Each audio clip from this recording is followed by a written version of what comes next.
Let's go! Who's up next?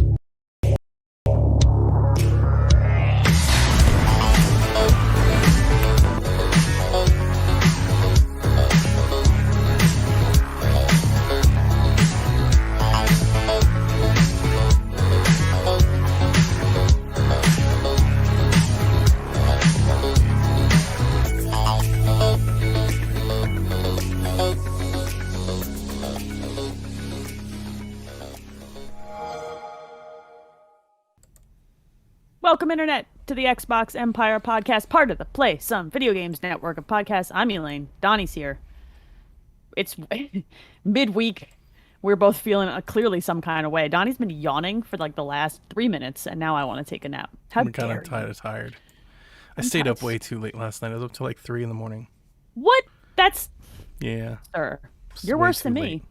And I That's not... struggled, went and to I bed. had like a big presentation this morning Oh. for the region that I think I nailed. Crushed it? Yeah, I crushed it. Crushed it. I could have did that presentation in my sleep. You kind of did, dude. Yeah, Like, good you point. probably Good should. point. Yeah, and then just work's been fine. It's been work. It's been more work, but Been work? Yeah. not like worse than normal or less than normal. It's kind of normal. The COVID stuff is kicking back into gear, so it's kind of like, all right, everybody, shake the rust off. We're not out of the woods yet. Buckle up, buttercups. Let's turn it back on. It's But, go time, yeah.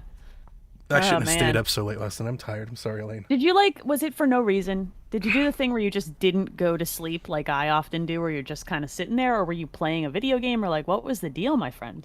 You're What not was gonna you like doing? the answer. I was playing Dying Light until like 3 a.m. Donnie! Donnie! Yeah. What year is it? What year is it? Like, what is you doing, baby? Yeah. I So, forgot. did you get your new laptop? Is It's that right what you were here. playing? Yeah. Okay, all right. Was that what you were playing on? Yeah, it was. Okay, It's okay, really, alright. really awesome. I mean, we can talk. I wasn't planning on talking about it, but we can talk about You it a little should. bit. Why not? It's our show. We do what we want. Good point. Good point. Mm-hmm. So Dying Light on PC is infinitely better than Dying Light is on console. It's not even close. I mean, it's Right. I'm running it at full ultra settings. My laptop's a 1080p display, but it's full ultra settings at like 135 frames a second with everything turned on, and it looks so clean and crisp and clear. You don't have like that foggy, blurry, muddy look that the consoles have. I turned That's off why- the motion blur. I turned off the film grain. It looks so clear. This is why people are elitist about their personal computers, man. There's like a reason. Yeah, well, so you know? the thing actually that I wanted to talk to you about it with is because I don't know how many other people played this game would even understand. Because like I try to tell people on Shack about Dying Light, and I think they're just happy that it's coming, right? Like they're like, Donnie, quit being such a Oh, that's snob right. It's coming to Switch. Oh, it's gonna run It's like gonna garbage. be awful. Because here's the thing, Like- my laptop runs it so well, but even still, Right. when I really get running and gunning, it gets choppy. Like it still can't keep up. Like they're not often, but it's still. I was noticing. I was like, they're still. Like it's not the smooth, polished experience that and it's crashed on me like twice. Like, still. It's it's gonna be a real crap show on Switch. Like, it's either gonna run like garbage, gonna look like a muddled mess, or why not both? Like, Right. it's and to be clear, I think it'll look. I love great. my Switch. I love my Switch. Oh, on Switch, no, it's going to be a yeah, it's gonna on be a Switch, it's train gonna wreck. be a I'm mess, sorry. right. I thought you were just talking I- about it. I honestly thought you were talking about Dying Light 2. Oh no, look, I like your optimism, buddy, but I can't get on the optimism train with you because I just don't have the good juju yet. Like, but Dying Light on Switch is going to be kind of a hot mess. It was a hot mess on console. It's still a Right. hot mess on console. Right. It still runs like garbage sometimes. So beefy machine. I got a few stories, but yeah, one was just like I went out at night, and I forget even what they're called, but the night walkers or whatever, they were chasing me, and the As they game do. just came to like a halt. Like with my whatever it was, like with my flashlight, it just like at nighttime with my flashlight, the game just struggled to run. And like my frames and everything were still up. It's like literally, it was like the memory, like the me running. It was the memory of the open world trying to keep up with me. That's the thing I was trying to tell people on Shack is I don't think people realize when you really get to playing Dying Light, like it's a fast game. You're meant to be fast. Like it's like faster than Mirror's Edge. It's way faster than Mirror. Like when you really get into a groove and you start hopping across rooftops and stuff, like you can really get going. There's like a flow to its parkour platforming that I love. And you just want to scream parkour while playing that game. Even like, with loud. everything that my laptop has, it's still slowed down. But that aside, because the slowdowns are minimal. We're talking, 3 or 4 occasions out of 6 hours I've probably played it since it was the perfect game, because I mean it is so nice to see that game run. And I said this before when I got my Razer. It's so funny because like with the consoles for the last 5 years, I've always been thinking like, all right, more frames, 4K, bigger, better, grander.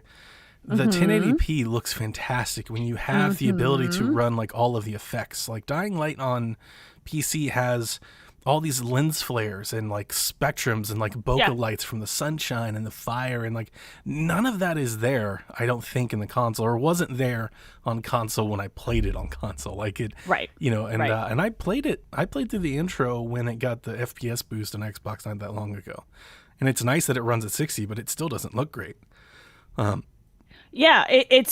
My thing is like, I'll give up resolution for frames and other visual performance under certain circumstances, especially on PC when I'm sitting this close to a monitor. That's it. Yeah, because I'm sitting I'm so at close arm's to length. I'm sitting so close, you know what I mean? And I think that there is something to be said for more visual effects and more like, and better performance. Like I don't want to drop those frames. With aliasing and like the prettier, volumetric frog and like, I just turned, everything was just set to max and I played and honestly, in Game Tech, like I was like, I want to load this up and I want to see what happens. And it was the game that I bought. I was like, I'm going to see what it's like. And I wasn't expecting to play it. I got out of the tower and I was like, oh my. Dude. This is such a different game. It's so smooth and fast. I mean, fluid is the right word, because it's not just the frames. It's what the frames do to the gameplay. It's how that mixes into how you play this specific type of game. I think benefits it from it way more than like a Wolfenstein would, or like anything that you're like crouching around and like makes me want to spin up Doom. Because it's just like, dude, man, you should play. I'm running and I'm spinning the camera in all different directions and I'm hopping from thing to thing, and it's so damn. I'm having such a good time that, Elaine, the last 2 days, I just stopped playing everything that I was playing, and I was playing several things, and I was like, I'm apparently just gonna play Dying Light now. There is something to be said for like, and I've said this before on this show, and I've said this on Twitter. There's something to be said for like sinking into a comfort food game when it calls to you, and you're just that's for you. That's one I've forgotten how much I love that game, man. And I don't love it. Like I've had this grudge against it for not being what I wanted it to be for so many years, and now it is. Okay, it's like this is the game that they want you to see. Like this is what Dying Light's supposed to be. And finally, seeing it.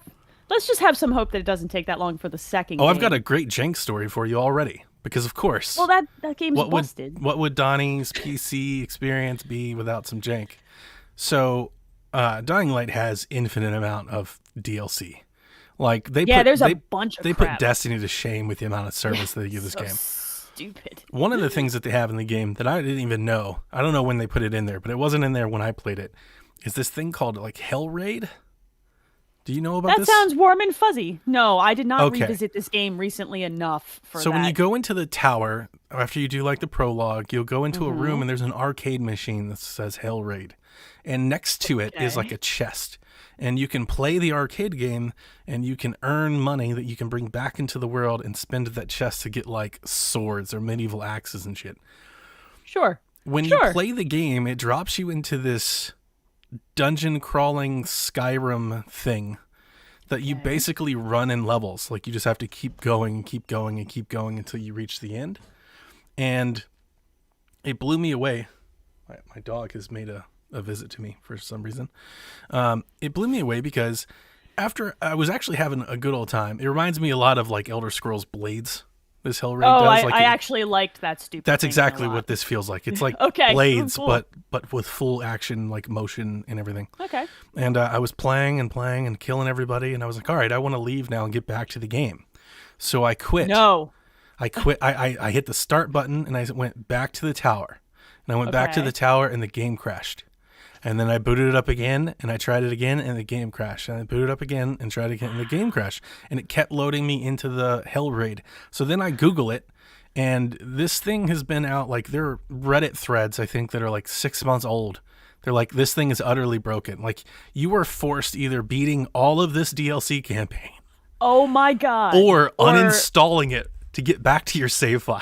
So I had to uninstall the DLC from the damn thing. And it's I just want you all to understand this is both a story about PC gaming and a story about the jank of Dying Light all in one Just in story one. because And it's all broke. this like, was the for- game that I decided to play first, like a masochist. Like, but And then you played Far Cry 5 because I saw your Twitter. I had to boot. I know what I you had to did. boot it up. I had to. I was like, I want to see it. Now, here's the thing: Far Cry 5 doesn't run great. It does. It runs over 60, but it varies a lot. See, like Dying Light, I'm 120, 130, 135. You're Far throwing Cry power. 5, Yeah, I'm this- 115, 50. 96, 48, like it's all over the place, and it leads to a lot of stutter, like a I lot want of you to- frame skipping. Yeah. I need you to play Doom. So I I locked. need you to play Doom. I locked Far Cry 5 at 60. I was like, let's just lock it at 60 and play, and it played great. But it doesn't. Yep. Far Cry 5 still runs best on my Series X, as far as I'm concerned. With It's- what you're rocking on that laptop, I'm not. And it runs at surprised by the 4K no information. less, and Yeah. it's just a lot better. Yeah. Whereas Dying Light doesn't. Dying Light runs a lot better on the PC than it does. I played Dying Light today off the charger, and I Okay. got 56 minutes before I went full breakdown of my entire battery in one gameplay session. That sounds right. Made me think really highly of what the Steam Deck's gonna do later. I was like, oh boy. Yeah, buckle up. Like it's gonna get the battery thing is always the thing with stuff course, like this. of It's course. always the thing. As soon as you start throwing GPUs at stuff, they Oh, and just eat batteries. It's insanely hot. oh, my MSI gets hot too. I have a pad. So for it. hot. It's so hot. I went and sat down on my recliner and I put it on my lap, and like No, after no, 15 no. minutes I had to like put it on the chair on the arm. I was like, this isn't gonna Dude, work. You live dangerously. I don't have boy parts, and I won't even do that. Oh, I'm yeah? not putting that there. It's hot. You live. It's You real live hot. It gets real dangerous. warm, like so- you're putting the parts at risk. I don't Yeah, know. so I got don't this know. PC and I started playing Dying Light, and then I got really into it, and Oh no. I played some other stuff. We can get into the actual show proper. Oh, so I beat Last Stop. I want to start there. Oh, you did beat Last Stop. I did. Oh, that's I finished good to it. hear. I loved Did it. you did it loved pay it. off for you? Yeah, it story-wise? did. I loved okay, it. then I'm in. I went and read some reviews afterwards because I remember this game not reviewing super strongly. So I think I'm definitely on the outskirts of people. Some people really didn't enjoy the ending, and I really would love to talk to somebody about the story and actually talk about what happened. Okay, then because I'm gonna play it. It I'll play feels like a shame. Like there's nothing I can tell you about it that doesn't spoil it, but also like to get you interested. It's just like the last chapter is something I didn't see it coming, and it goes. All right. So I was trying to think of like I want to say positive things about it that would encourage other people maybe listening to try it. So here's what I Okay. came up with. It's a lot like It kind of meets Stargate. I hear what you're saying, and I was already interested. Yeah. Okay. But it's Okay. even weirder than that because it gets weird. It gets real weird. Good. The I'm here for it. gameplay is shallow and it's really not even like a game really. It's more like an interactive, kind of sim. And I saw a lot of people that really struggled with that with the game, which I think is absolutely fair. But I would give it more credit because the story was so captivating, compelling. Like I couldn't wait to get to the end. It was very much like a kind of like a serial, like TV series is really what it felt like. I felt like I spent like 3 days like binge watching like a cool sci-fi TV show. Okay. I mean, like, look, if a game is going to present you bare bones gameplay, right? Like, let's talk about Telltale, Walking Dead, any of the Telltale games. The gameplay is not the draw. You know what I mean? It's the writing that's the draw. So in order for this thing to be worth the time, the story has to pay off almost. You know what I mean? Like the reason Telltale's games are good is that they often write good endings. They feel like they stick the landing at least better than most people do. So if this thing has that same, well, the narrative sticks the landing, then I don't care if the gameplay is like a simplistic, jaunt. I wouldn't even through. say the ending was my favorite part. Okay. It's just All like right. the but it doesn't let journey the of game. the ending is But wild. does the ending let the game down? Because there's a difference between it not being the best part and it actually No. ruining the So, experience. okay, you know? so there's a difference between. I want to specify, again, no spoilers. This is the hard part for dare. me, is I'm trying to dance around this. For me, I look at, when I say the ending, I mean the final chapter. I think for a lot of people, when they say the ending, they mean that last 2 the minutes. payoff. Yes. The payoff is not my favorite. But does it ruin the arc for you? No, it doesn't. Okay, then we're good. It just does. I Then don't I'm think fine it with it. pays it off in a really gratifying, like closed up way.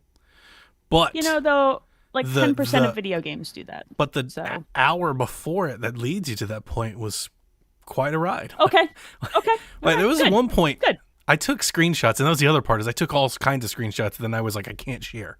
No, don't you dare. Right? And see that makes me mad because I'm the one that played the game. I should be able to share. But I got all these people in the world came out. that It don't just- play the game. They're like, oh, you can't share it.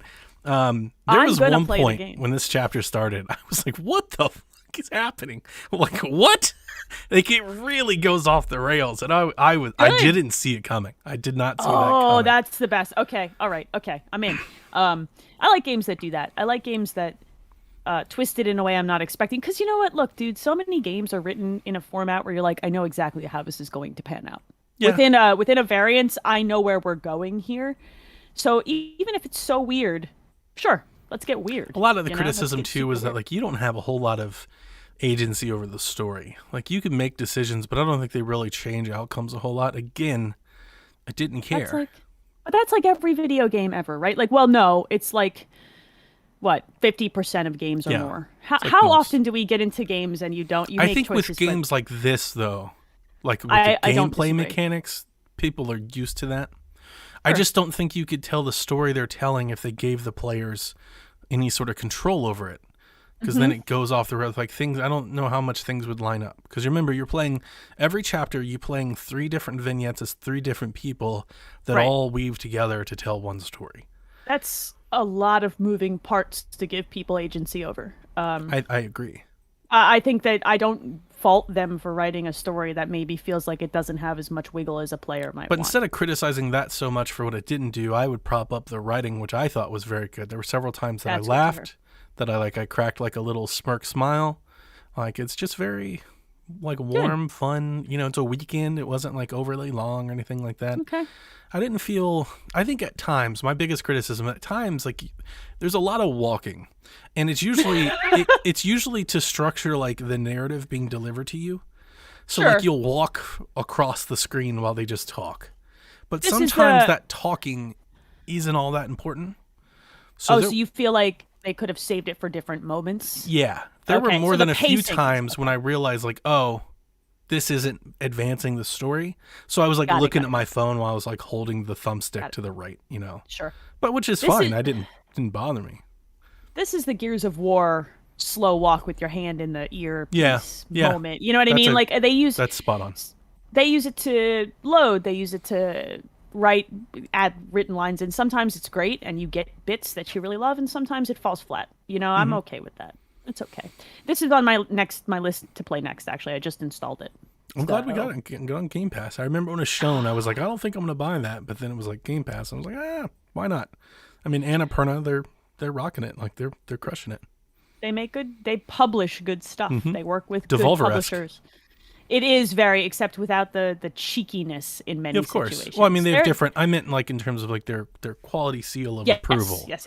When you put Annapurna Interactive on the box, it usually means that it's pretty good.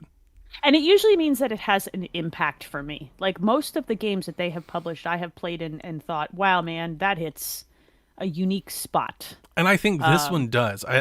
That was actually what I struggled with, because it's not like a Gone Home or an Edith Finch or a Journey. Right. It doesn't have like this over emotional impact on me. I didn't feel like that at all. But the themes and the topics that they go into with their characters seldom touched upon with games. Right. And I really appreciated it. I was like, this is Yes. great. I could use more And writing like this.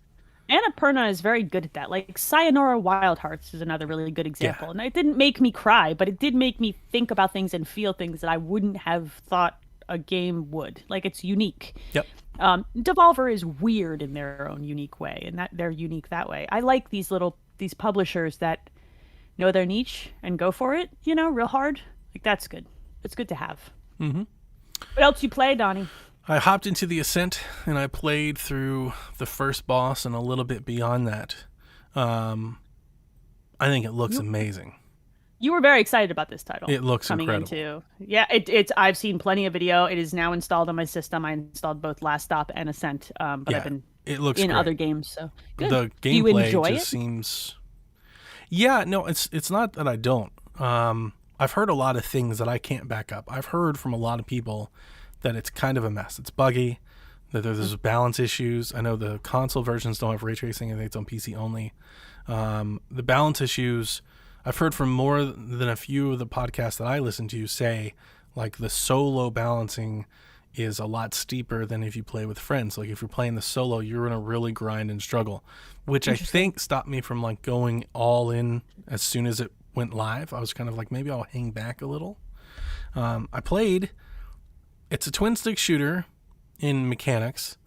Right. I feel like it's a little, like, almost floaty for that. I find myself often with the twin stick shooter not feeling like I have superb control like I'm accustomed to, like when I played a Dead Nation, or because I like twin stick shooters quite a bit. Not all games can be Geometry Wars. Right. Like, they cannot all be that perfectly tight pixel specific game. I was thinking of how to explain it. Like, I feel like it's a little floaty, which is okay. Like disconnected from the stick movement. Like, you feel like you either get too much or not enough. Yeah. I hate that. It's like, just a little off, which is fine. Like, I'm not struggling with it at all. So I don't want people to have that connotation. It's just I notice shots that I'm like, that should have hit. Like, I missed and I shouldn't have. But to be honest with you, like, I played it and I ran through and I did the first boss and I kept playing a little bit and I got like some side missions and it's like, you can go here, but there's not a hook here yet for me. There's nothing. Okay. So it was like, when I started playing Dying Light, I was like, I'm just going to play this right now because I'm really into it. Where I didn't have that feeling with the Ascent, which is unfair for me because I only played it for like an hour or two. Like, maybe you got to give it more time. But like, it looks fantastic. It's on Game Pass. I didn't pay for it. So I'm not trying to pass any judgment on it. I'm just trying to be real with our listeners and honest with them. Let them know, like, I played it and it was okay. Nothing. I wasn't like, oh my God, like I expected to be. And I think it's the story. It's, you know what? Here's a really great point. I feel like it really doesn't explain much to you. I found myself half the time just kind of going through and I was like, well, who's that? And what are we doing and stuff? And I'm sure that it hopefully will flesh that out. But I don't like that when like a game onboards me and I feel like I don't know, really what I'm supposed to be doing. Or like when they're like, go read the codex. Like, no, I don't like that. I didn't buy a book. There's a very fine line between I want to get moving and play this experience and you haven't given me enough to get me invested. And tipping to either side of that line ruins it for me personally. Like, if you give me too big of a narrative dump in the beginning, I'm like, oh, sweet Jesus, just let me play the video game, right? Skyward Sword is a really good example of something that just gives you so much tutorialization and narrative in the beginning. I just needed an example, a recent one. And then this kind of a game where it's just like, go have fun. You're like, but why? Yeah. I need some why. Because the world is so awesome. You want to know more about it. You want to know. See, but that's the thing. Read. It's intriguing. Like, if the world wasn't as awesome, you wouldn't care. You just keep moving on. Exactly. But it isn't. Like, the world is awesome. It looks awesome, and I want to know. Again, I try to refrain often from using the word repetitive because I feel like that's it's like saying really. Like, I really like something. I really don't like something. It's like, well, you don't really need really. You're saying really because you don't have a better descriptive. I feel like repetitive falls into that with games. Every video game by its nature is repetitive. That's a quality of interactive entertainment. You're Often correct. when I think of a game, when repetitive comes to mind, I usually think that a game just doesn't have a whole lot beneath the surface. It's not asking you to do a lot. And so Sure. far with the Ascent, a couple hours in, I did a lot of the same thing. It was very much like me walking backwards as enemies approached me, as I shot at them until they all died, Okay, I and hear then you. pick up anything that I could find and go to the next area and do that Sure. again. And Even the that's- boss, I did the exact same thing. See, now that's where it falls. That's where it's problematic for me because we could argue any twin stick shooter is move and shoot, and that's the point, right? But the pattern recognition of the bosses sells those games for me. It makes them feel satisfying. So if they're not hitting it, it's hard for me to get invested. That's a problem for Like me. you I can want to dodge. check this out. And maybe Sure, on a harder do you have difficulty, like I didn't. I just kept Right. walking backwards and shooting, and then he'd come by and I'd step aside and I'd walk backwards in the other direction and keep shooting. You know, and it's like, I kind of wish I had a melee. I kind of wish maybe there was some platforming involved. I kind of wish there was other stuff. You know, Yeah. like let's Yeah. let's make this a little more complex, a little more Sure. reactive, a little more responsive than what it is. Yeah, but- I definitely want to check it out. But It's just my yeah, first I'm not. impression. That's fair. And then you, speaking of first impressions, you also got into the Halo test flight. I did get not. into the Halo test I flight. didn't apply. You're the one person I would expect not to care. I don't, and I you Elaine know is what? confused. Before I say anything about it, 100%, let me does just not be carte blanche and open. I'm the worst opinion to listen to any judgment when it comes to multiplayer. I don't play multiplayer. I never have. You know what? That's not true. I play Splatoon. That's about the level of my multiplayerness. I played Splatoon, guys. Like that's what I do. But you felt like you had to try this because I mean- one, you got in, and two, like it's the hot game for the fall. Like you got to try. I didn't it. get the Why email. not? It was just in the Insiders Hub. I saw somebody in a tweet and they were like, you can Interesting. just go download it. And I went and checked the Insiders Hub and it was there. And I felt bad because I thought it was just there for everybody. And I posted in our Discord and there were several people who were like, it's not there for me. Oh, so maybe the email just got dumped. I think into that's your what it is. I think spam. I got in. I Yeah. just didn't get the email. But I went and downloaded it and I played it. And I feel bad because I've seen the internet say things like incredible. I've seen people say revolutionizing multiplayer. It's amazing. Halo's back. Destiny who. There is not there's no shortage of people fawning and stepping over themselves Sure. to hype up Halo multiplayer. I feel bad because I can't jump in on that. I think it's just Halo. Well, but It doesn't feel also- like more Halo or like better Halo, revolutionary Halo. It just feels like Halo. Like I realize it has a grappling hook. that's cool. I thought it was cool when they showed it. Excited I about think that. it's cool in the thing. It is cool, but it's not so cool that I'm like, You're the series has been probably- reborn. You're know, like- probably you might uniquely be the worst human being to have an I opinion agree. on this thing I because you not only don't care about multiplayer, but you have no investment in Halo, like a bigger investment in Halo either. Like you know what I mean? That's not a slight against you. It's just true. You know, it's I'm excited for people's excitement about this thing because I've seen the same takes. People seem really I pumped just hope it's about not- playing it. I hope this is my fear. I have this fear that people want it to be greater than it is. They want it to be the next big thing, and I'm worried that it comes out and it's not. If they're sure, if they're invested in it and they like it and it comes out and they continue that investment, even if they're lying to themselves, that's their investment. You know what and I mean? that's Like, fine. That's the thing. It's like I feel like there's a lot of folks out there with Xbox podcasts and outlets that are. I feel like they're trying to will it into existence. Like they want Xbox to make The Last of Us or the God of War or you know what I'm saying? Like the flagship marquee game, and they really want this to be it. And I'm not saying that it's not. I'm not saying that. sure. I'm just I saying think- having played because I did play all the Halo campaigns. Yes, you did. It really looks and feels like Halo. Well, here's my counter take. I think that's on a good this, thing. right? By the way, I think that's a good thing too. And one and two, like Halo is unique right now in multiplayer space. It's not a battle royale, or at least we don't think it will be it's Halo still. There might be battle royale. We're gonna leave that alone. I don't have the energy, but it's Halo, and I feel like that's a multiplayer slot that hasn't been filled in a really long time. Like that kind of multiplayer experience, like Destiny does it very differently. even PvP. The battle royales are doing things very, very differently. I feel like maybe people are just starved for it because they haven't gotten new Halo in a really long time, and they might just really be missing it, and they still might love it. And I don't know that they're spot trying. on. You might be spot I don't on know because that I they're don't trying have to that. will it. Right. Right. I don't have that yearning. I think it's less willing it to be the thing and more, oh my God, I forgot how much I missed having this in my day-to-day game rotation. Okay. That's just my take. That's my less cynical take on the situation. Yeah, I'm willing to be wrong. I just, when I see people like revolution, I've seen that word. It's revolutionary, too, and I played it, and I was like, it's not. It's not. Revolutionary and repetitive are two words we can do away with in the video game space. Nothing hasn't been done before. And that's all I'm trying to say is I feel like some of those takes are a little far-reaching is all I'm trying to say.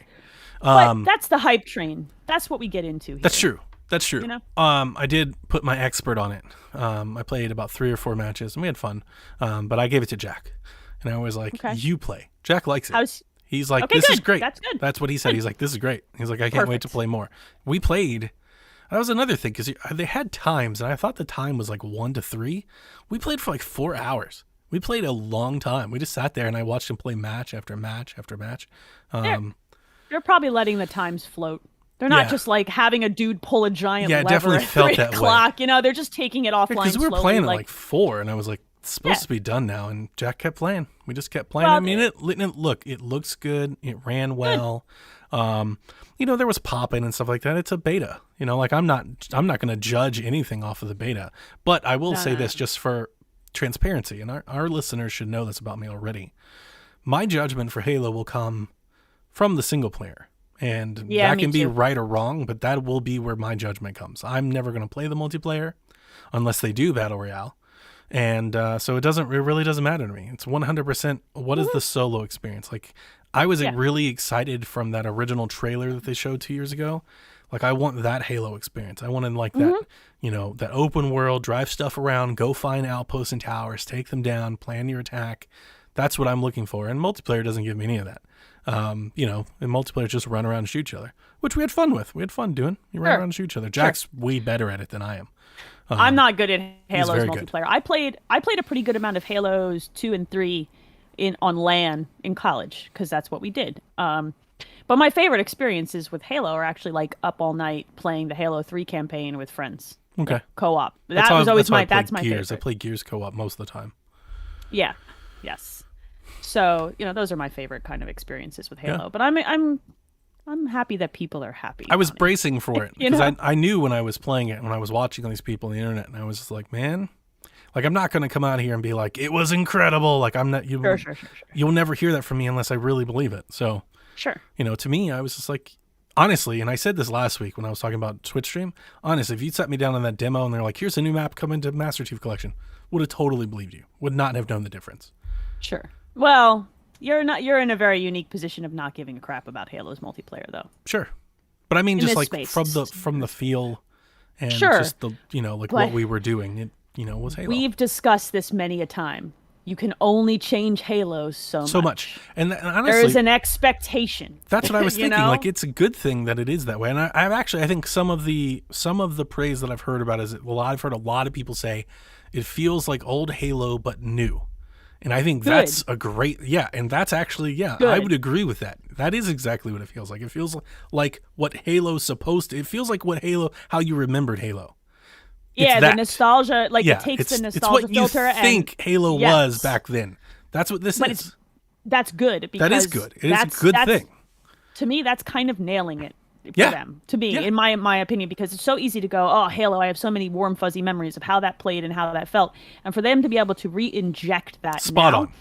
I think that's super I don't want important. my commentary to come off like I'm negative on the game. I'm not.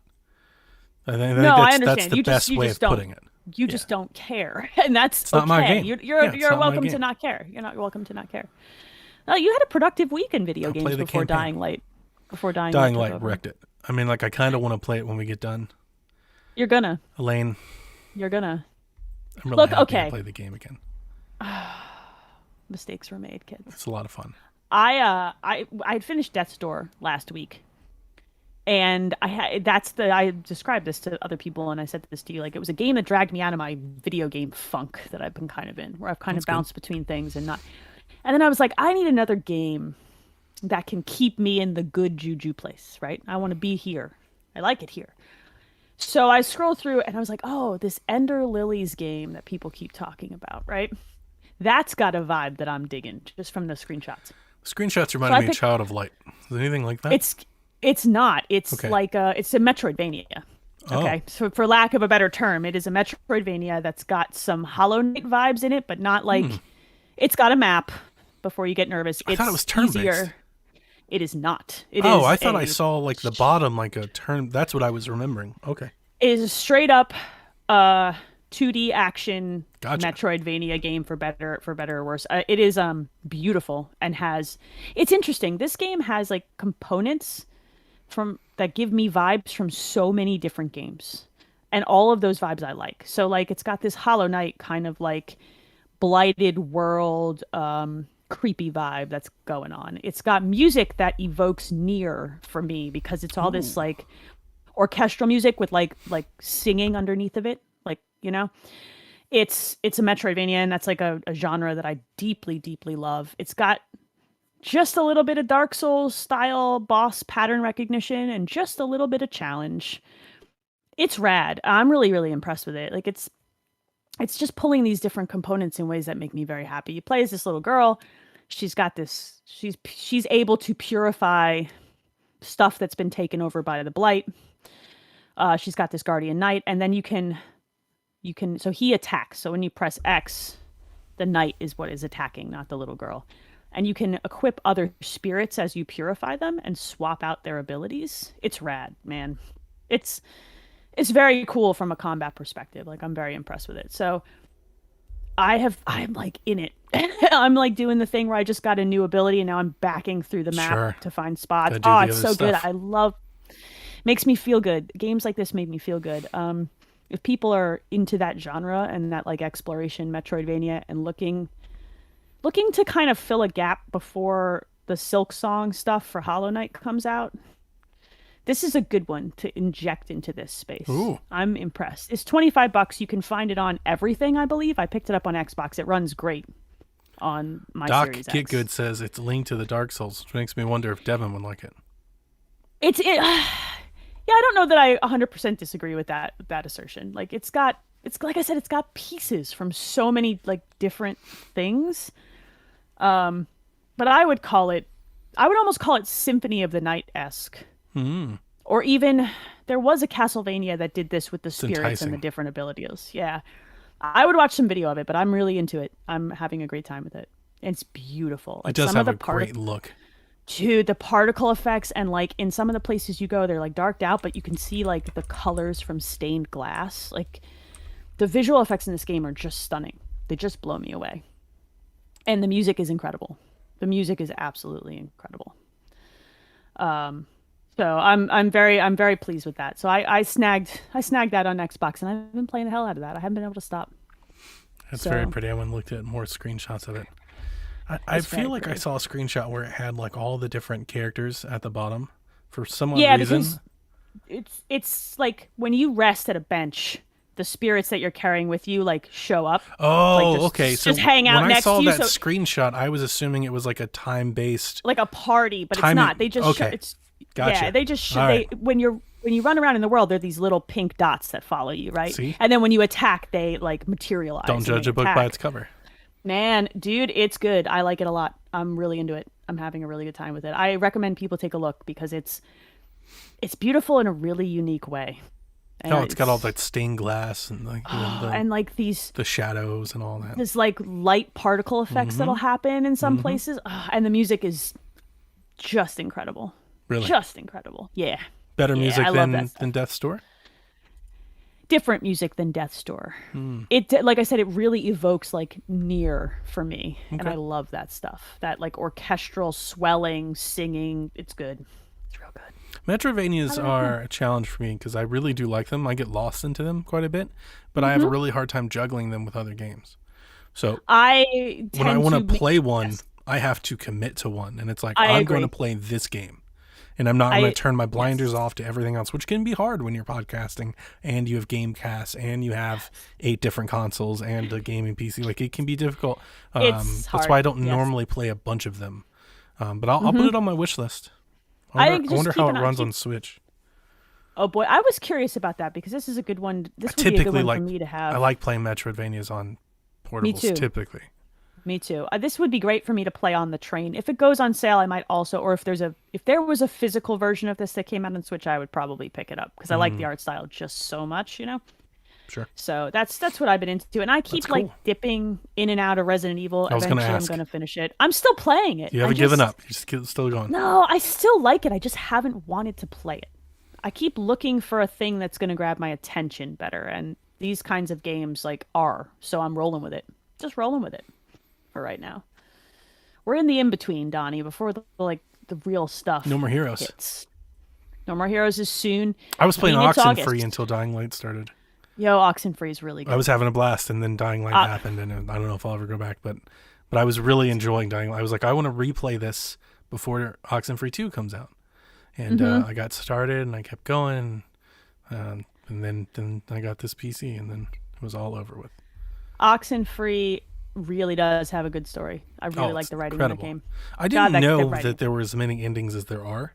Yeah. Yes. It's crazy. Because when I kind of I don't think I got the good ending or the right ending or whatever, but when I decided to play again, I was like, well, let's try for that and let's look up a guide. And there's like, A lot. There was, I didn't look at them all, but there was a bunch listed. And I was like, oh, Yeah, it's crazy. It's nuts. I remember looking it up after I finished it. Okay. So I kind of want to go back and check it out too. Don't talk me into replaying things. I have a stack of crap in plastic wrap. No More It's Heroes. getting ridiculous. 2 or 3 weeks. Well, and then that Ghost of Tsushima director's cut stuff is out on the 20th. and Nobody cares. I haven't played that. Nobody game. I do. cares. Shut your face, sir. Shut it down. Shut it down over there. All right. I was going to say 12 I knew minutes. Dev would be. Dev is here for me. Well, that's He's why I here said for it, me. because I know he's here. I know. Yeah, you also just like starting crap with people. You know you do. No, not people. I That was love Ghost. sassy. Ghost of Tsushima is a great game. I literally just make fun of Dev. That was just meant for Dev. I know it was. It's true. It's true. I know you're going to play it, and I can't wait to hear all about it. It's going to be Oh, awesome. I'm so excited. It's going I'm to be gonna- awesome. It's good. It's a really good game. We talked about it post-show. Yeah. why Yes. why I have trouble with that game. Sure. But I'm way into it. but yeah, I'm I'll into save it. that for when you start playing it, and then we can talk about it together. Yeah, it'll work. Maybe with Dev. Yeah, that would be good. That'd be good. So he can tell you. Oh, he's just gonna.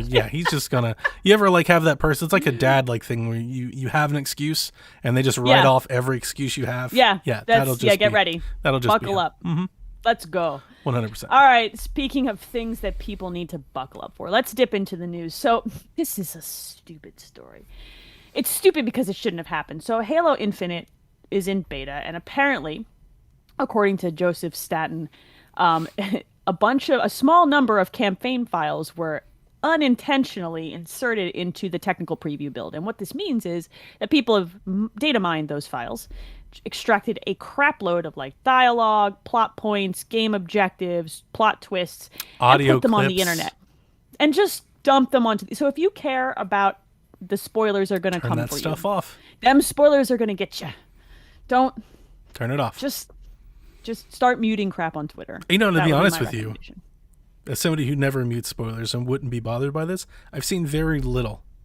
Me too. Me So too. I'm actually kind of impressed because when other games like this has happened, it's been hard to get Avoid it. and I really haven't had to dodge anything with this yet.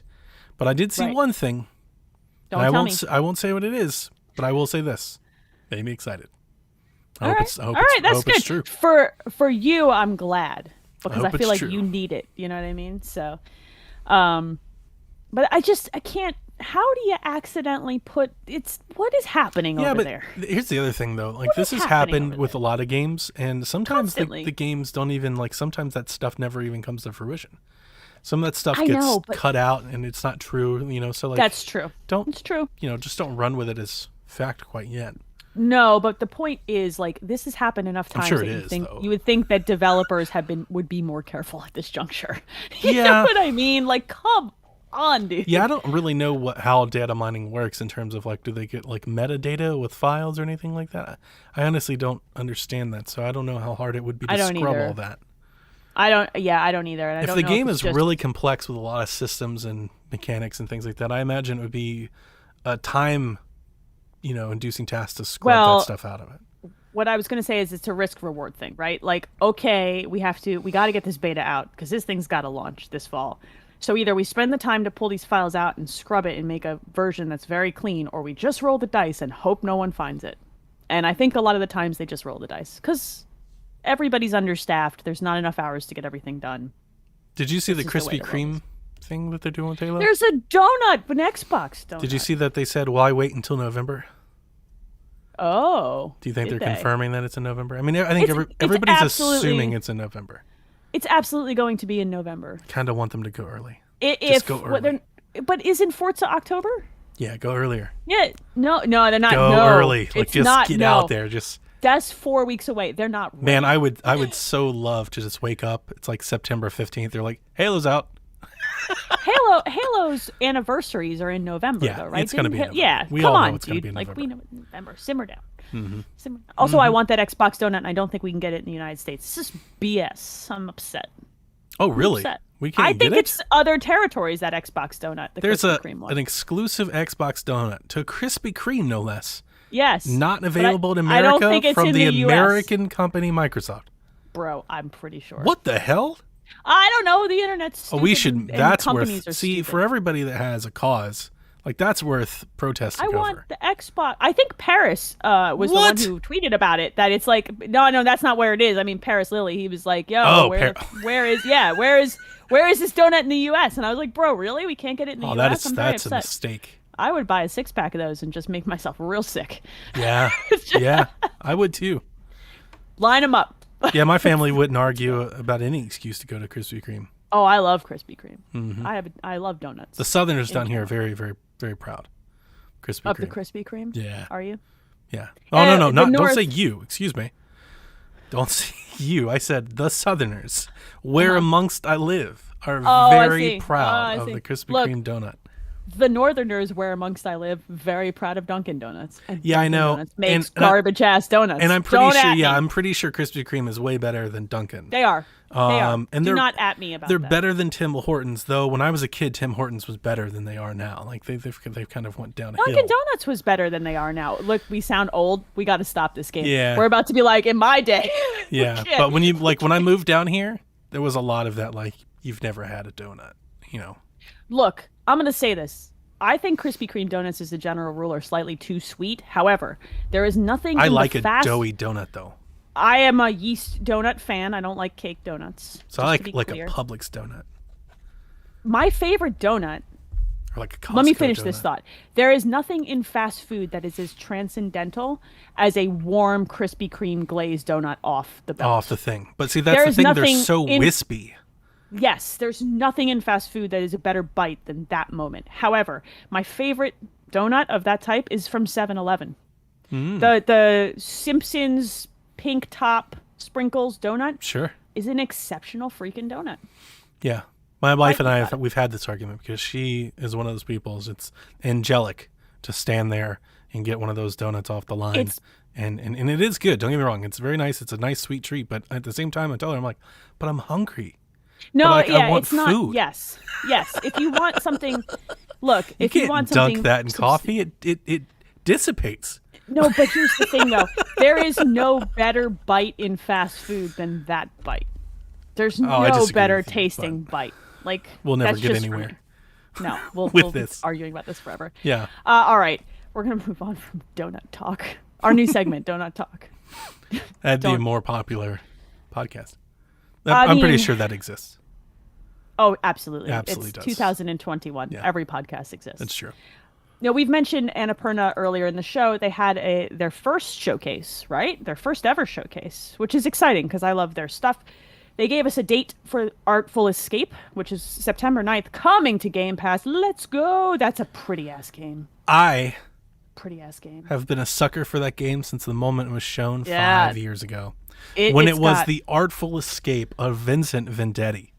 Yes. Full I have title. wanting that game forever, and I was sure that after the Tim Saray stuff with Last Stop and Happen, I was sure this game Yeah. just died. Yep. I was like, this game, we Nope. haven't heard about it in like 4 years. It's just gone. And Exciting. I was a little let down the fact that like it resurfaces with a date and everything. It's like, and it's out in a month.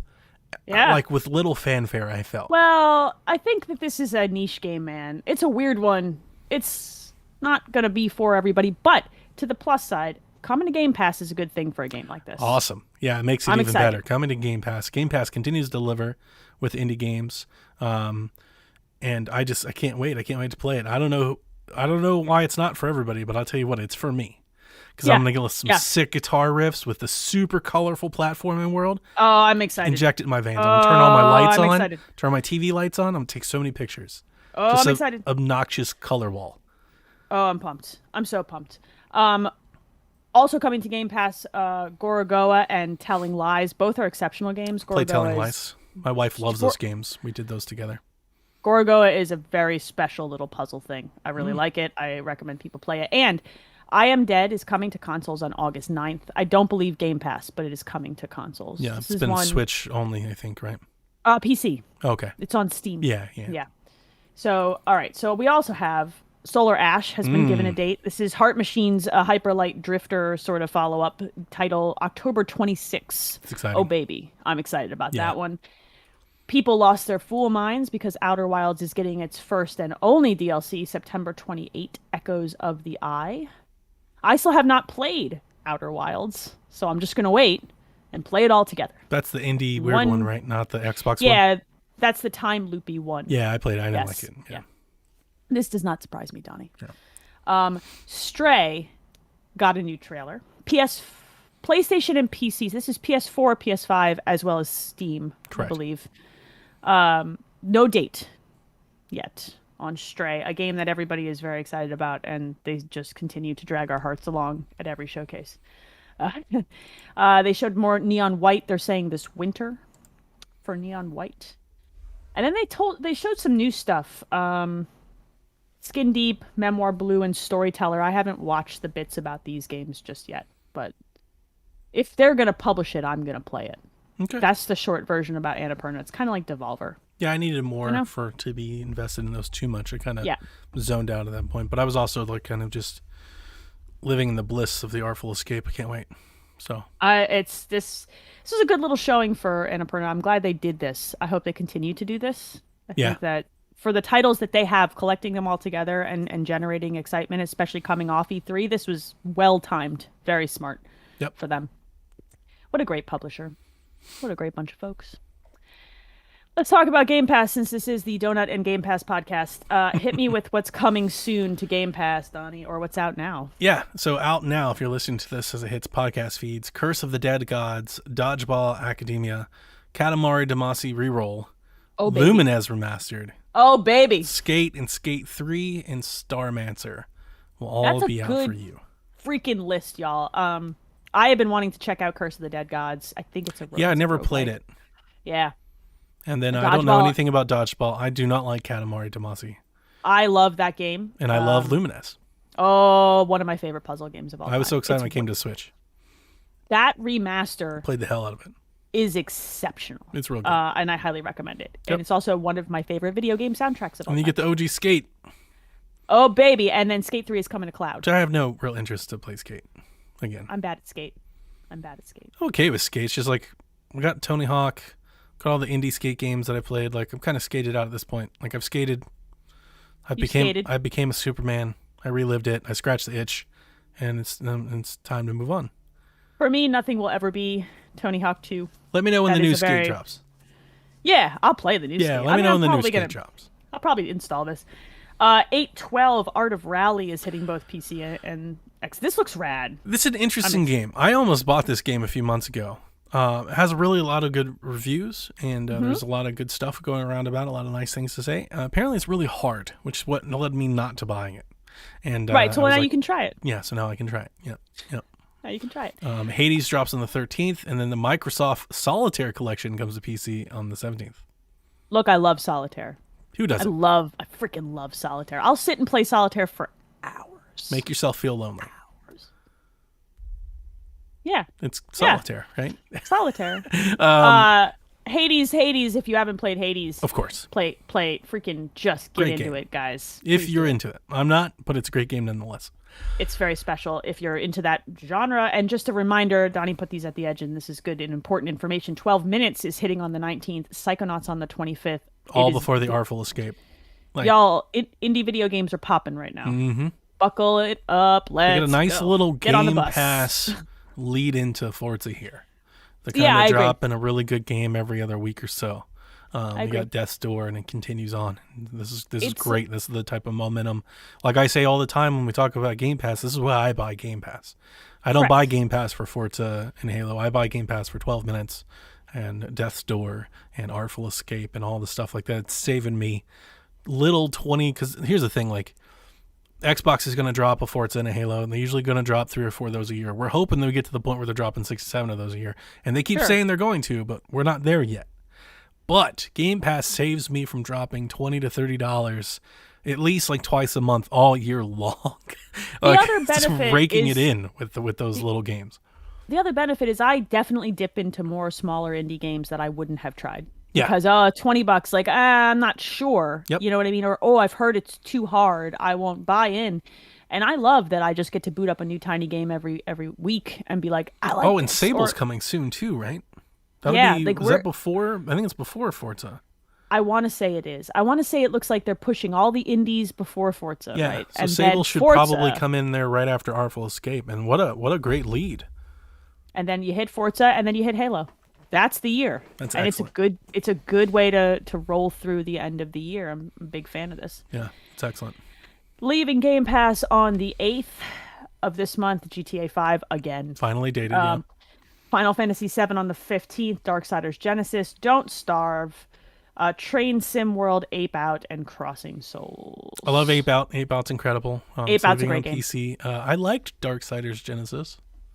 Not as much That as I game's like fun. Darksiders 2, but it's good.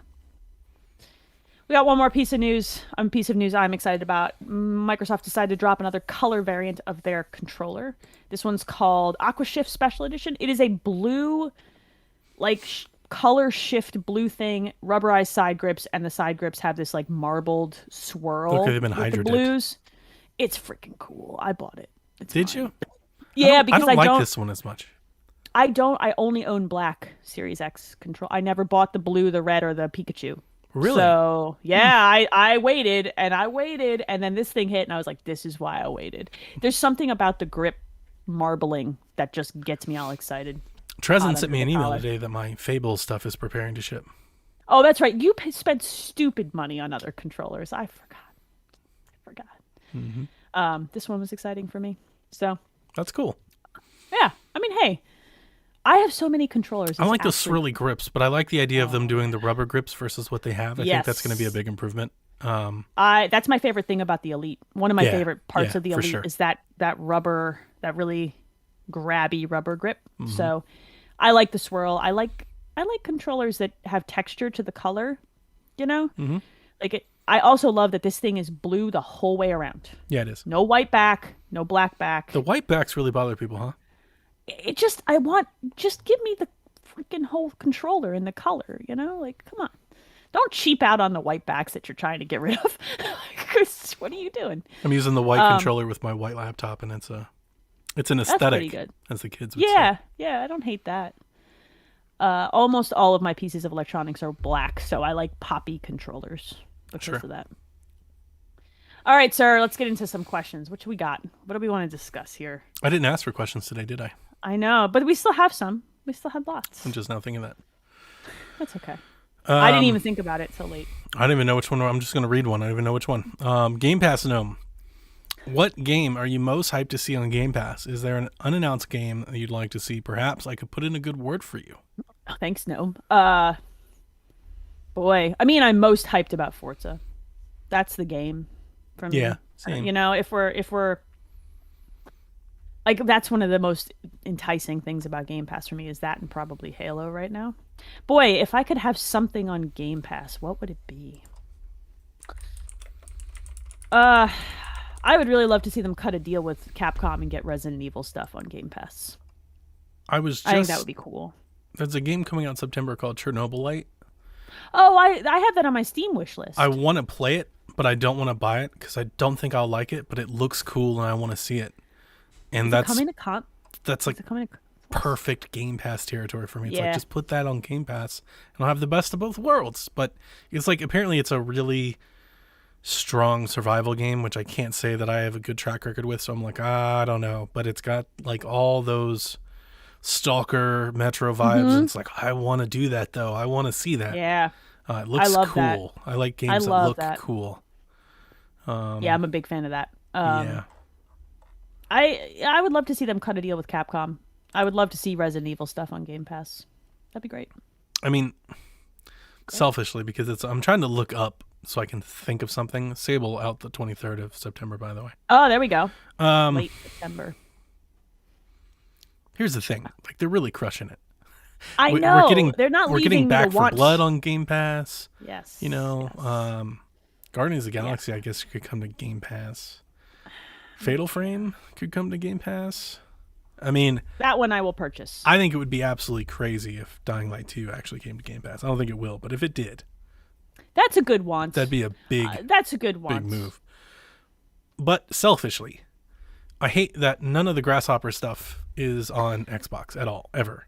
And the ports that they've done, especially recently, are incredible. So can we get the No More Heroes ports, Travis Strikes Again, Killer 7, the Silver Case, any of that stuff? Can you put it on Xbox and let them play too? I don't know why. I mean, I know why. I feel like I know why. Japanese companies are going to do the Japanese thing, right? Yeah. But it's like that doesn't feel as... That feels tone deaf in 2021 in a way it didn't in 2007. Like in 2007, there were lots of things with dev kits and relationships. It's like, I don't feel like gaming is still in that place anymore. I understand it's a big world, but like this is a global thing now. Everybody knows who Xbox is, even in Japan. Even if they don't sell as well, they get outsold 10-1. Xbox still has a presence. And I just think it's weird. Yeah. I think it's weird that these entire publishers just skip the platform. It's like, come on. And it's on PC. It would take no effort to also publish the PC version on Xbox. Like they run in the same code base and dev kits, all Windows. Like, come on. This is a matter of money and deals, and you know, I agree with you, and I think that would be a really interesting and good get. And there are games that I would really love to replay, but I mean, I have them on Switch, so it's like it dawned on me because I've got Killer is Dead and Lollipop Chainsaw and Shadows of the Damned. Like I have Suda stuff on Xbox, but I don't have any of like the Suda stuff on Xbox, which is strange. Yeah, I don't disagree. Yeah, Nintendo must have some investment into that IP at this point. Oh, absolutely. There's got to be some like deal there that's keeping this from happening. So I'm 100% sure, based on the conversation that I had with Suda51 at MomoCon, that Nintendo is funding some part of No More Heroes 3's development, and it'll be a timed exclusive. And I think that's exactly what they did with No More Heroes 1 and 2. So I don't think that's crazy. But those ports and remasters are on PC, and they're also on PlayStation. I think they came a year after.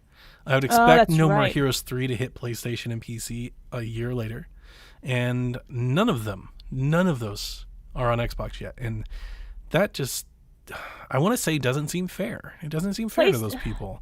PlayStation got the weird. Maybe no, that was a different game. Forget it. I'm thinking of something else. Yeah, I don't know. It is a bit of a bummer. It's like they've sort of locked themselves in to where they would. If he comes back to MomoCon and I get a chance to talk to him again, I'm going to ask him. Yeah, it's a question that's the question that I think to myself now. Like I wish I asked him that 4 years ago when I talked to him. Yeah, but back then we didn't have any of the port, right? So like, but now I'm like, why aren't you publishing any of this on Xbox? You just don't like them, or? Well, it's not. I mean, it's got to be. I wonder if we could get him to be like a hate Phil Spencer. Oh, no one hates Phil Spencer. But wouldn't it be funny if that was the reason? If he was the one person, it's just the one reason. He's just like, that's his like nemesis. He has a dartboard and it's just Phil Spencer's face, and he just throws darts. He just like he cops a look. You know, he's just like raises one eyebrow, and he's just very angry. Touchy Phil, subject. not Phil. Right? He's like a Labrador that you just want to hug. Like I'm sure that wouldn't be the case, but it'd be so funny if it was. It would be good. It would be a good like. I would like Suda more. Like, it would make me like him more. He just hates Phil Spencer.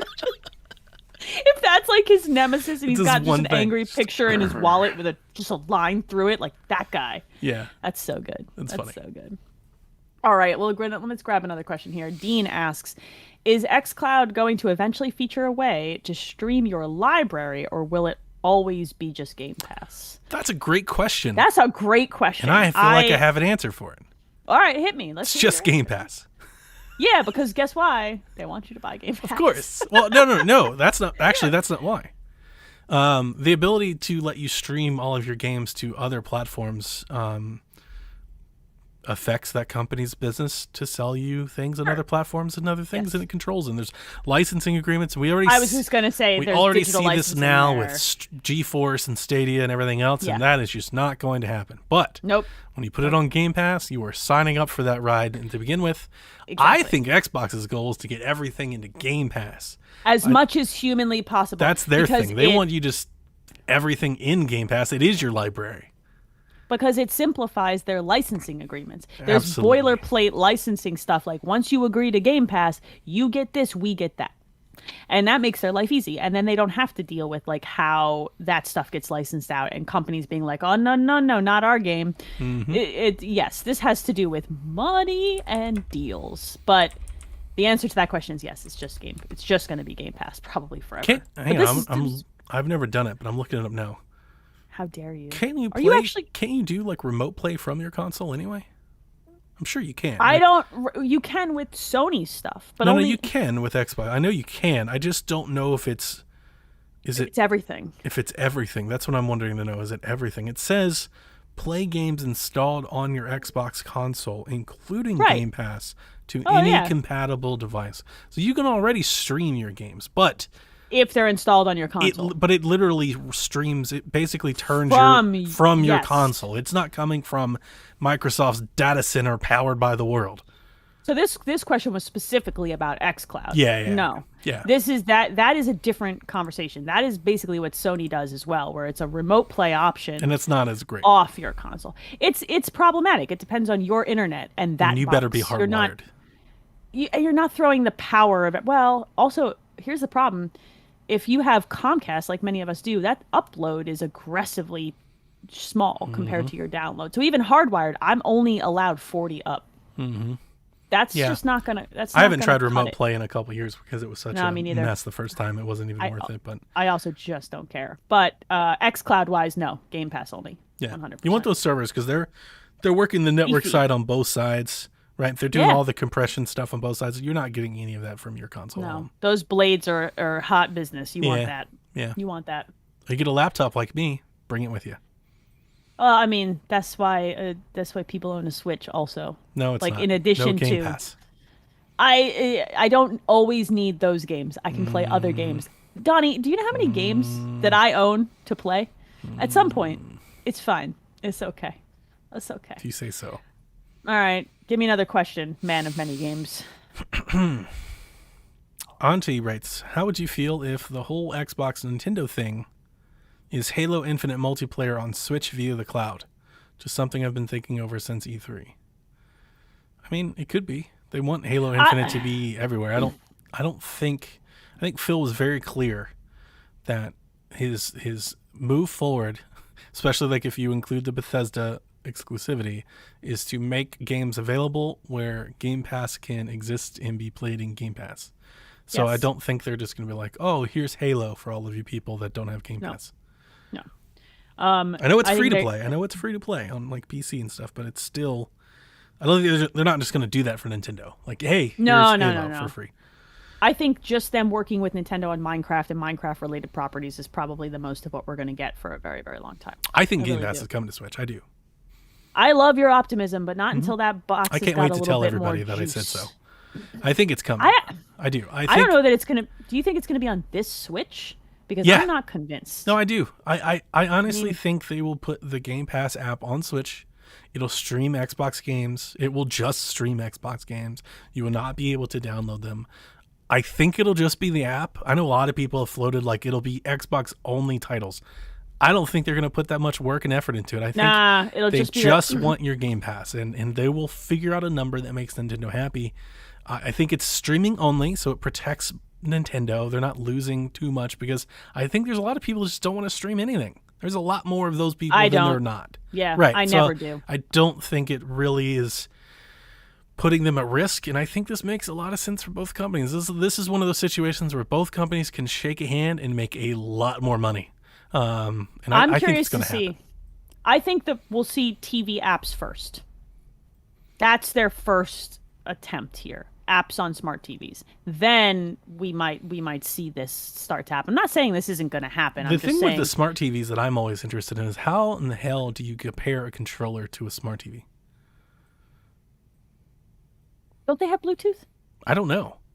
Like I I've got actually, like 4 You Roku. actually made my brand. Yeah, I have my brain. 4 Roku TVs, and every time I've ever heard somebody like they're just gonna put it on TV, it's like, well, if I plug a controller in, like, does it know that it's a controller? Like, are there drivers support for that? Is there processing for that? Because it's not as simple as like you just, it doesn't just turn on. Like there's good something to question. be there. So I'm always wondering, like, do they make a dongle to Maybe, the yes. controller? I think that's what would happen. There are USB ports on most smart TVs these days. Right, though, so but are they like? They could. But are they Windows based? Because I think a lot of like the Roku stuff is Android. Yeah, I don't know. I'm curious to see how that works. My LG, I'm curious. Like I guess I'm curious how it's. I bet you. Let me rephrase this. I bet you they work with a specific manufacturer for the first. Oh, go for of sure. this. Yeah. They'll do like. And a then Samsung thing. they figure the firmware out to allow this, and then they start to be like, this is what we did with LG, for example, because Mm-hmm. they're the name brand premier right now, and this is how we're going to do it with Samsung, and this is, you know what I mean? And I think when we talk about this, I hear a lot. I hear a lot of two things, and it's the same thing from different people, and it's so funny.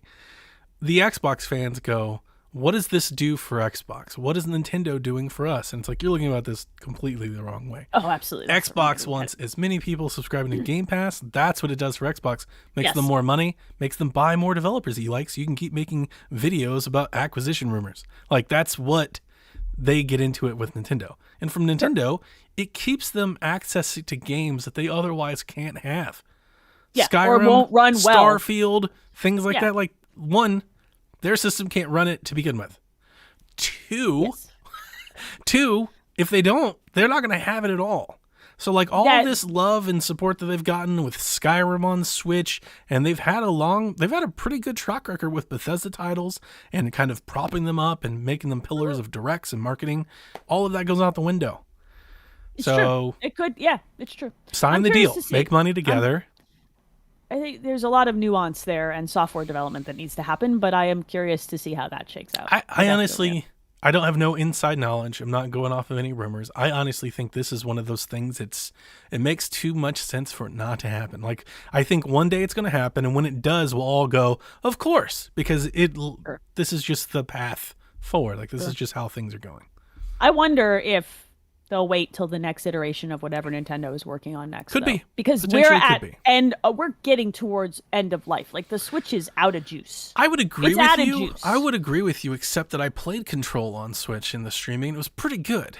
Yeah, but like the Nintendo is getting to the point where the support for this hardware is going to start 100%. to wane. You know what I mean? I think It's that's less a move about, they can make for sure. Yeah, I think going to the next round of hardware and being ready to go earlier in that cycle, so they get the full cycle out of it. That Yeah. would be what That'd I be would cool. see. How I would see this happening that way. Switch in that 2, Breath of the timetable. Wild 2, Mario Odyssey 2, Mario Kart 10, and Game Pass. That Game sounds Pass. awesome. I think that's more reasonable than this iteration of hardware. Just in terms of timing, development time, are we ready to keep? We're starting to transition into whatever Sure. new thing. You know, who knows? I say what you do Nintendo's both. doing. I mean, I don't see there's Yeah, no I reason to agree not with get you. that money from those 80 million owners. That's an install base thing. Yeah. But it also could be a compelling reason to get people to upgrade. Mm-hmm. If you really look at it that way. So, not that Nintendo ever needs one of those reasons, but you Yeah, know but what they've I done mean. it before. Super Nintendo games, baby. Gotta get the new 3DS. I bought it. All right, I'm gonna did pull you. one more question. Oh God, when you brought that up, my whole body just reacted like son of a. Yep, they did, didn't they? I'm not mad. You're mad. All right. Cedric asks, just a few months away from a complete year of Xbox Series consoles. He says Series X, but you know there are two of them. Best and worst Yeah. thing so far. Best and worst thing so far.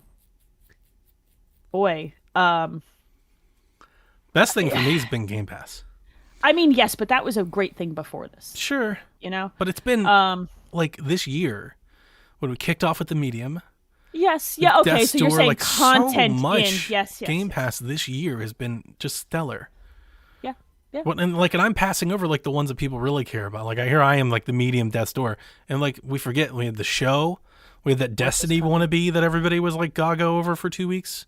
Outriders, Forza is coming. Forza's coming. Like what a great thing. And I mean, you could always say Game Pass, but seriously, Game Pass. You could always say.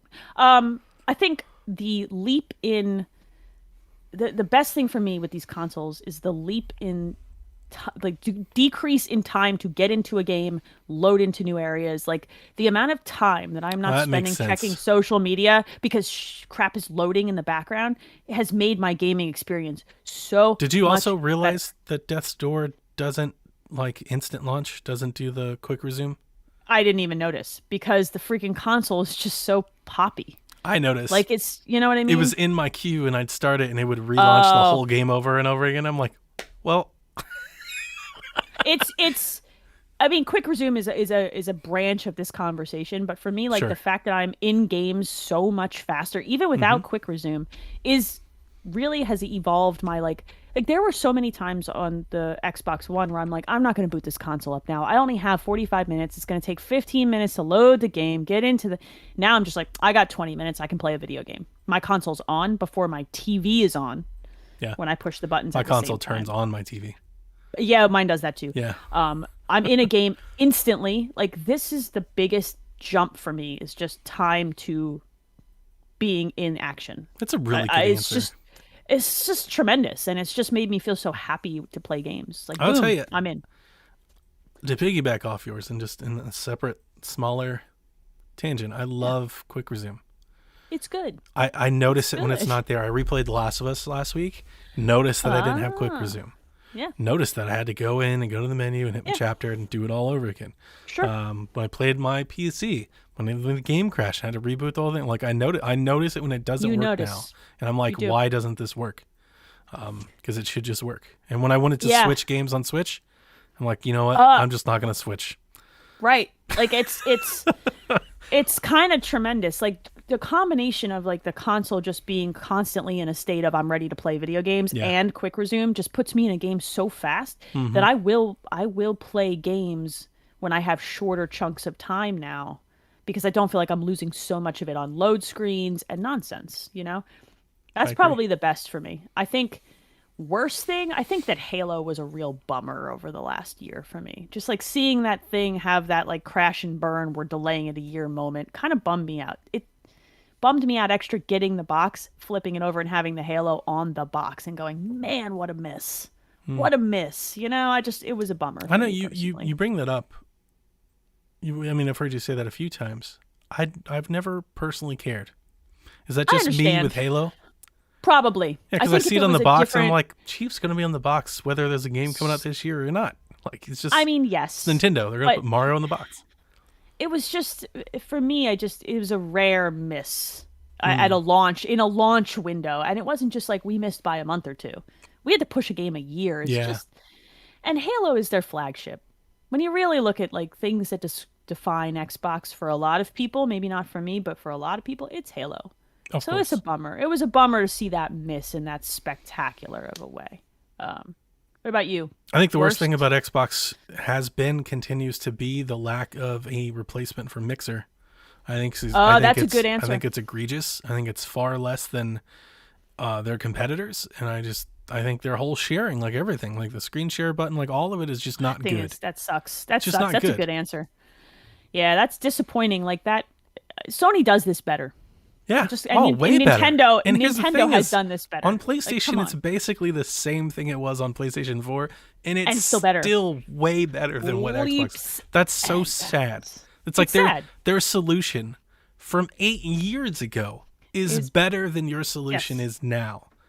I'm going to give Sony credit. They nailed it on the first go, though. Tapping the share button and have it be able to be screenshot video or broadcast my gameplay instantly is just so smart. And I wish that Microsoft would get their proverbial crap together here. They're so dependent upon the cloud. You know, like that's their whole thing is they're engineering in the cloud, and it holds them back in this regard. It's holding them back in this regard, and not getting on board with at least Twitch integration is just they have Twitch. Twitch is there. They have never the app, replaced, but it sucks. It sucks. That's it. That's the thing. It's like they have the app, you can do it, but it sucks. It's not good. It's not seamless. fast. You can't No. you can't edit like your scene and move. Like I think you can move your camera, but you can't edit your camera. So like you can't set the resolution or set the zoom or make it a circle or put a filter on it or make it transparent. You can't do any of those things. All of those things you can do on PlayStation. Yeah, and you have been able to since the PS4. And in the at the very world, late PS4. in this world with Twitch streaming and YouTube and having all this type of stuff, like I was sure when they sold off Mixer and Major Nelson and Phil were like, we're gonna have new replacing partners. I was like, okay, we're gonna be able to do Twitch and YouTube and Facebook gaming. I thought they were just gonna open it up as Microsoft should. I mean, this is Microsoft. This is what they do with Windows. Open it up to let you integrate with the best partner that you see fit. And we still don't have that as an option. It's actively bad. Like where we are now makes me wish they kept Mixer, because Mixer was way better than what we have now. It was integrated much better. Yeah. But it's you click the button, you hit live, you hit go. You could do a lot of those customization things. Yeah, Mixer itself was a good service to stream to. It just was an unpopular service. I want the Mixer interface to let me beam to YouTube or Twitch. I agree. That's Or what I Twitch. want. And they should have had that before they. It's like, it was weird because when they nixed it, I was sure that that's what they were going to do. And into the new console, but they didn't. yeah, and They it just seems like. Is it even don't on the care. roadmap? It's like they really I haven't bet even you. talked about it. It's been a year.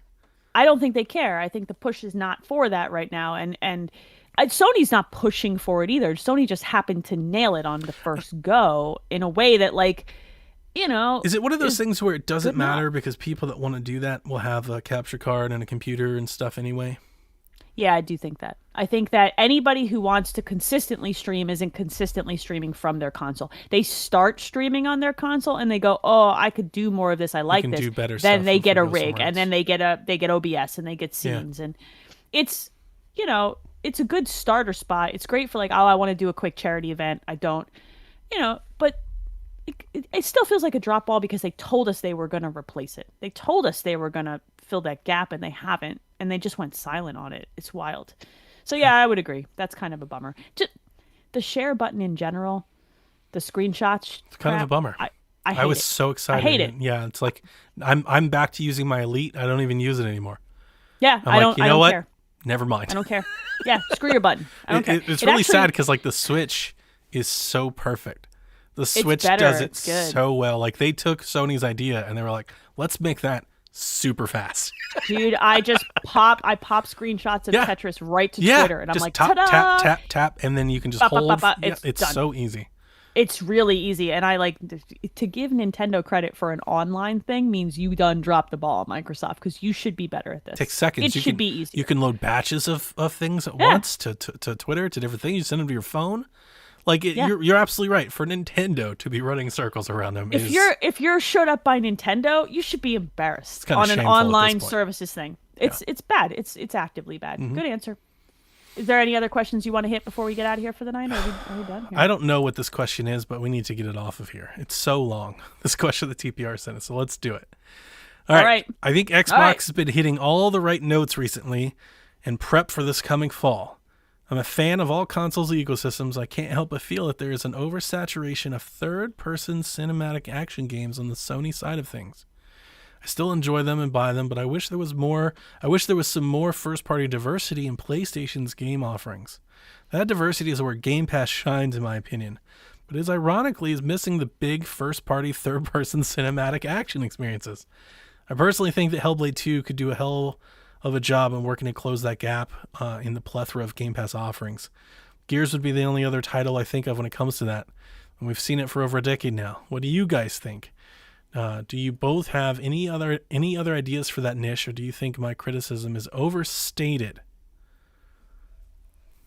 Boy, that's a good question. TPR says a lot of things that I actually have already said. I mean, people have already heard me say that with Hellblade and Gears of War. I look at Gears of War as a very cinematic shooting experience. I often agree. say it's Uncharted-esque in terms of its plot and design, except you shoot stuff instead of climb stuff. But if you remove the mechanics, those two games are like on the dry erase board when you're playing those games are very similar. Sure. Yes. It's very, very similar. In arc and path. Yeah, yes. very I similar. do not disagree. I don't know that. Boy, I don't know that I feel like it's missing. Do you know? Like, I don't know that I feel like we need more third-person action on Game Pass. It doesn't. Maybe it's because I feel like that market is so oversaturated in general that I'm just good. Like, maybe that's just a me thing. I would really like to see more of Tomb Raider. I think, or Devil May Cry find its way into Microsoft's ecosystem in a better way. But I think Hellblade's a good one, man. That's Hellblade's a good one. That's good. I'm glad you said that. Because I wasn't even thinking of Devil May Cry, and I wouldn't. So when I think of Devil May Cry, I specifically think it was like an action game. It's based in combat. It's like Bayonetta, Yeah.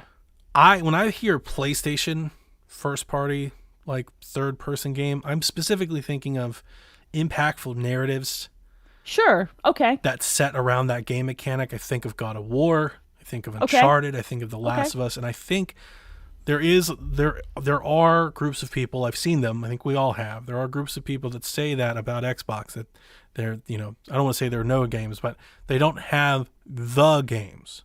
The Ghost of Tsushima, the God of War, the game that tells you a very compelling story with all the fidelity and the big stuff.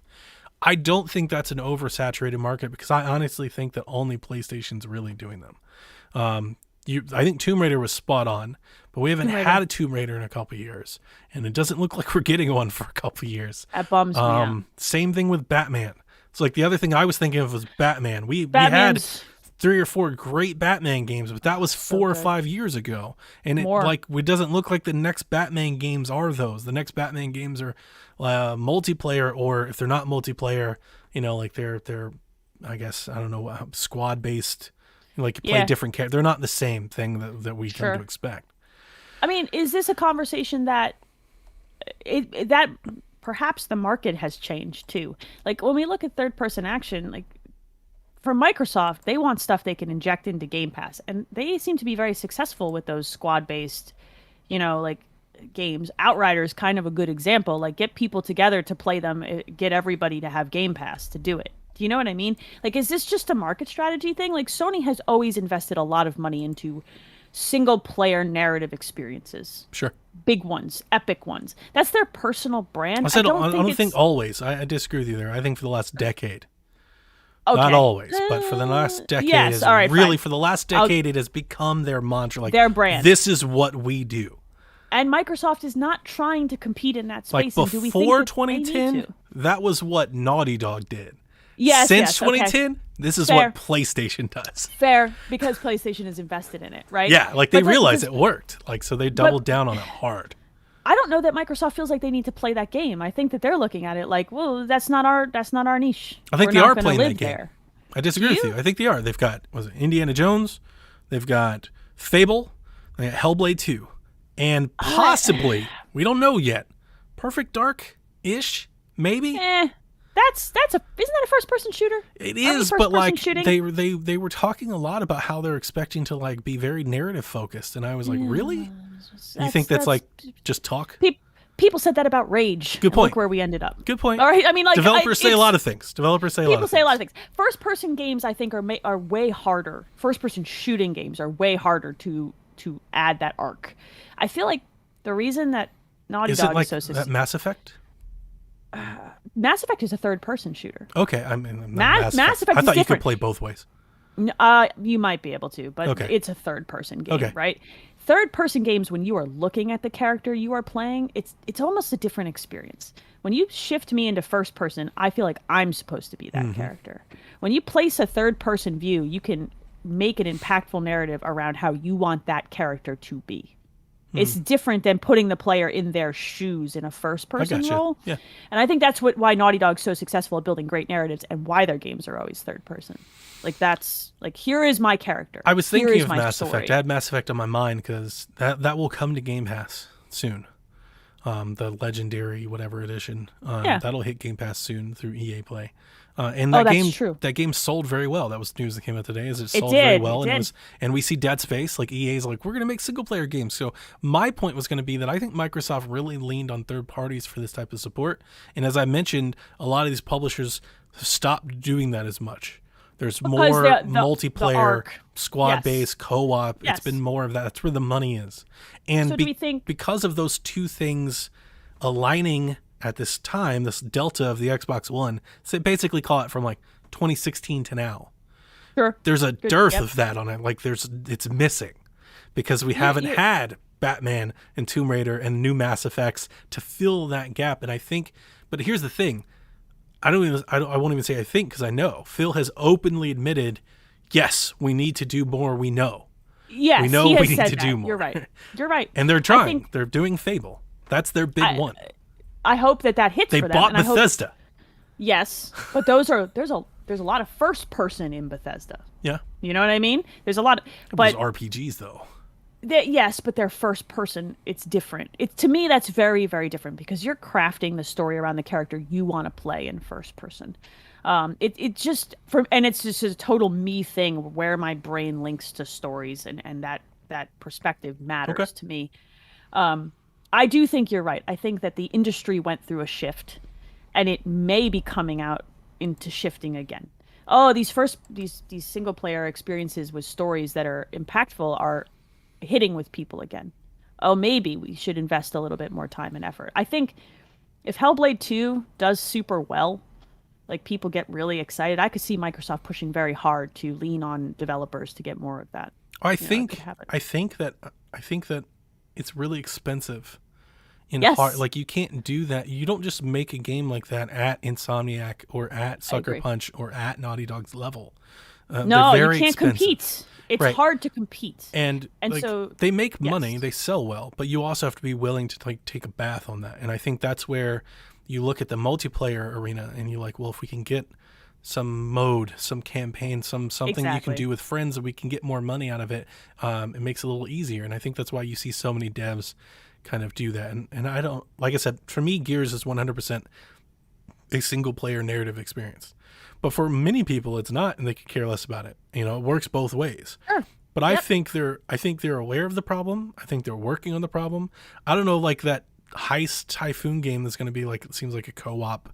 Yeah, type that's of a thing. that's a Yeah. yeah. I know what you're talking about. That's So more of a co-op they got thing. Indie, they got Fable, And they got Hellblade. they've got Gears, they've got Hellblade, and we don't know, like what several of their folks are doing. And maybe they've got more, but I definitely know that they want to do that. Now I think the better question is, can they do it to a point that it matters? That's Because I there's a think, where- high bar. And is it fiscally worth it to try to intrude upon a space that has been well captured by PlayStation? Because all we're talking about is prestige. yes, We're talking about Yes. like reputation. and that's selling games. Yeah, and there's people that want that prestige of that blockbuster game, in their library. And Sure. and maybe they can hit. I think Hellblade will be their first crack at it. Well, they're in a unique position. Sony has dumped the bag, with the exception of God of War. Everything in this space that they've been working on or has been worked on is out, with the exception of God of War Ragnarok. So there's some time for Microsoft to have an impact. Hellblade could have a big impact because it's going to fill a gap that suddenly there's no Naughty Dog game right Sure. now. Ghost is out, and they're going to dump content, but that's done. So there's no Sucker Punch game. God of War will Spider-Man will hit. be and next. They just did Spider-Man Miles and Morales. they're going to do it again. That was Yeah, sure, they're and going to do another one, but I don't mean this in a negative way. I know it's been weaponized in console wars, but Miles Morales was like an expanded DLC. it absolutely was. They 100% build it as Yeah, such. so I'm not yes. looking at like Miles Morales like, oh, they can't make another Spider-Man game for 4 years. No, Like, they can't. Absolutely not. But they nothing- certainly can. Nothing is announced. Nothing's No, in the no, pipe. I think it would be and that's Spider-Man. the important. Probably not this year, but next year. Because I think God of War might not even be next year. It could. I think slip. God of War comes out first, but that's No, just I my agree. personal I opinion. agree with you, too. I think it's out first. You know But- what? Actually, you know what? I don't. I'm not certain about that. I'm not certain that God of War makes it out for Spider-Man. I think you might be right. But I think there exists a chance that doesn't happen. There's a gap here, though. There's a time. This is a great time for Hellblade to be finishing up and getting into people's hands in the next year or two. Because you could come out right after Horizon. If you dump into a space that there isn't suddenly a Sony influx of stuff sitting in people's queue, it's a good time, and maybe that dev makes a compelling argument for. But here's the thing: is I still wonder. I don't know if Ninja Theory is capable of delivering something that reaches that standard. Because we're talking, and here's the thing: I have all the faith in the world. I am so excited that Playground is going to do Fable, but Fable is not that game. It's not the Uncharted. It's not going to make you feel something for a character and these cut scenes. It's not a movie. It's not a cinematic movie-like experience. That's not Fable. Hellblade has a chance, but that's also is not what the first Hellblade was either. No, it was an indie experience that was very tight. I actually think that Microsoft's niche is not these games. It's Bethesda stuff. Yeah, but they need one or two. It's first person. They need one or two. They have one or two, but they're never going to compete. Gears. So I sure. I don't know why. I've said that for years. I feel like I've gotten a lot of pushback. I feel like a lot of that is, Gears is Gears. I think a lot of people kind of write off Gears. I think they do the same thing with Halo. Gears is Gears, but it's like, have you been playing Gears? Did you play Gears 5? Did you play Helldivers or Gears 4? They had very compelling stories. I think that they're probably okay floating with the couple of games they have in this space and saying, but we have Bethesda's epic first-person RPGs. Yeah. Yeah. That's the niche they bought, and that's the one they now own. And it's funny. And that's very compelling. It's interesting because I think I've often stepped over my own words a few times when we talked about this, just in the years, not just here, but I don't put a whole bunch of difference in the first person, third person thing. To me, it's just a perspective. To me, totally I'm thinking of just the narrative experience. Because I think of Edith Finch was first person, but was a very impactful narrative, and then obviously you can do the over the shoulder something like a God of War or an Uncharted, but I think it's more about the plot. They want those emotionally hitting plot character development stories, and I think Bethesda can deliver that in droves. They 100% have, and they're very good at it. That can get very close. It's not going to be The Last of Us, but if enough of them hit, it doesn't matter. Well, because here's the thing, PlayStation's not going to make Elder Scrolls either. So right, that's my point. That was my exact point, though. They each have a niche that they own at this point, and it's okay that each console owner doesn't need to dip into every into every single genre. I think that's okay. I think Xbox is great with what they have. They've got shooters and Western RPGs on just lock. And if they can just get a few more third-party folks to make a Dead Space and another Assassin's Creed and a Batman game, if we can just get back to that, I think they're fine. I also think we're omitting a lot of what Obsidian is capable of here. They are incredible storytellers with very good writing. Their games have lore for days. We haven't seen one of their games in a minute, so if one of their games can get out of their very system RPG heavy stuff, because I think there's a ceiling on how many people you can reach with something like that. It's a very niche thing. If they could get into, we're thinking of what's their Skyrim-esque game, Avowed? Yes, could be something. Could be that. They're definitely capable of delivering something like that. Microsoft bought devs that do that very well. Yeah. Just differently. It's not going to be your Naughty Dog version of cinematic experience, but it's going to be this version. And I think that's okay. And I think it's okay that they don't have to rush to grab up developers or try to have games that try to compete. There's not a smart investment. You know what I mean? On the investment side, to piggyback off of this.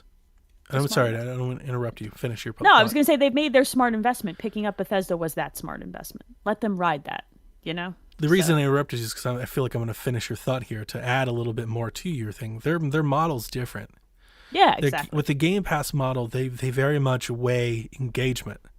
They put the game into the service, and they want to see people playing that game and sticking with that game and playing it for a long time. They don't want to make a game that you beat in 8 hours and you never play again. Sure. That doesn't help Game Pass, because now they have to replace that with another game you beat again. To keep people invested. Yes. Yeah. So yes. that's why you see them kind of go that service model, or they want these games with these long tails and they want to have content to keep coming. That's why, that's why they want to get in there with those type of games.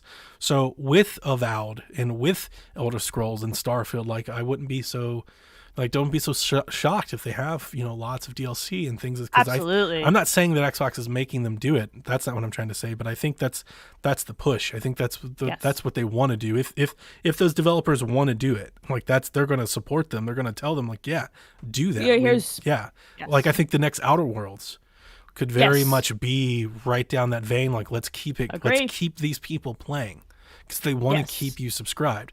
It's different when you're focused on, let's make the best game we can possibly make to make people buy our console.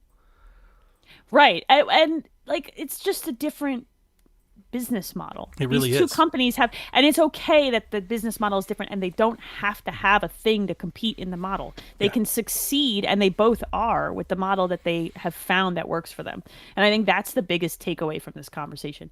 Microsoft does not need to rush to jump into Sony's space, just as much as Sony doesn't need to rush to jump into Microsoft's model. They can both exist and make it work. And I think that's why the move for Bethesda, I think, makes a lot of sense, because they don't need to have the cutscene laden, I'll say 25-hour cinematic experience and it's over. If they can give you a 100-hour RPG epic, they'd rather have that.